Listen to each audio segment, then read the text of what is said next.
ফজরের নামাজ যারা পড়েন তারা সৌভাগ্যবান। 24 ঘন্টায় বাতাস আছে,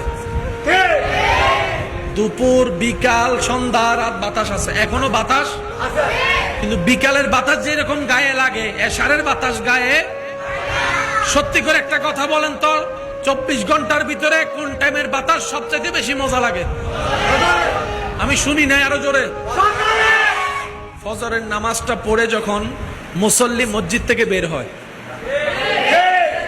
আকাশে সূর্য নাই, আলো আছে, হালকা হালকা ওই আলোতে যে বাতাস শরীরে লাগে,